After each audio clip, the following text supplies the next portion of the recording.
Hi, I'm Dr. Bertice Berry, and I want to tell you a story. When I was in elementary school, we had this teacher, Miss Dotson, and she was big on imagination. She allowed us to explore what the future might look like. And I remember one day she said, put your head down on the table and imagine what the world might be when you're 40.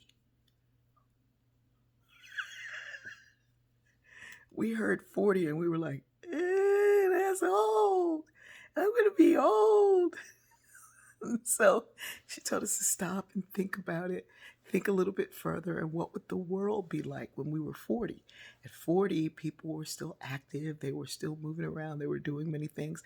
Many of our parents were 40. We were like, ooh, that's old. She was like, boys and girls, what will the world be like? And we had a moment to just kind of close our eyes and imagine. And then she asked us to raise our hand and say what we thought the world would be like. And most of the boys, of course, thought that there would be flying cars because the Jetsons were a big thing. And I remember thinking, when I'm 40, people will be able to know what one another, what we're all thinking. Like I can sit on one side of the room and know your thoughts on this side. I thought that we would be able to project ourselves to another place, so teleportation.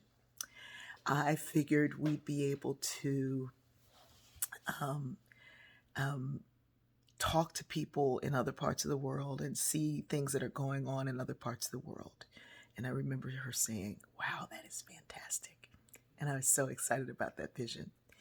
Somewhere along the line, of course, I forgot about it. And then there was a period of time that I felt that people were um, the technology gap, that we were evolving our technology much faster than we were people.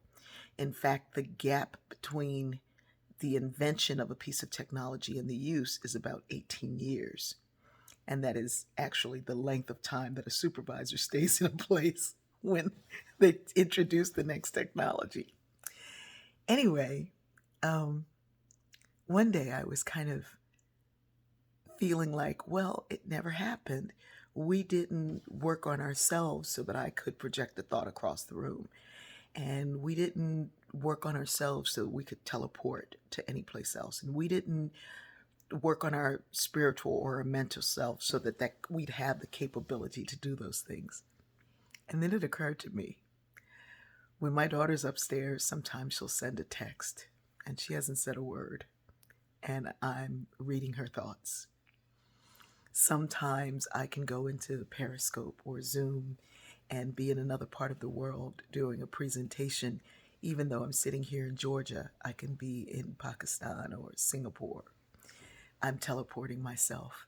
I can also teleport to other parts of the world through like Periscope and see what's going on in the world. I have been on safari. I have watched people being rescued through immigrants being rescued, refugees being rescued. Um, in fact, the young men who created Periscope said that when they were children, they wanted to invent teleportation and they created Periscope. There are many things that we can do through technology that allow our spirit, our mind to soar, to think thoughts and see things and investigate ideas. And I think that the technology gap um, exists in our mind where we refuse to embrace something new, to learn something new, to use technology, to do the things that we could have naturally evolved to do, but the gap and the lag would have taken much longer. I remember when email was introduced in the workplace and people were complaining and like, why can't I just go across the hall? Why can't I just call Sheila? Why? And now that young folks just would rather text or message, like, why can't they send an email? What's wrong with them? And our kids won't pick up the phone and talk. And technology moves us forward, and we have to learn to kind of be in it or with it or around it or through it, and just find out ways that you can take ancient wisdom into this new technology. I love that I had the opportunity to be able to dream about the future.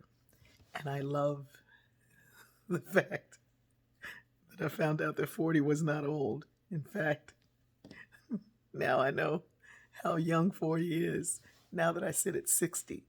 And there's a whole lot more learning to do, a lot more technology to see, a lot more integration to happen.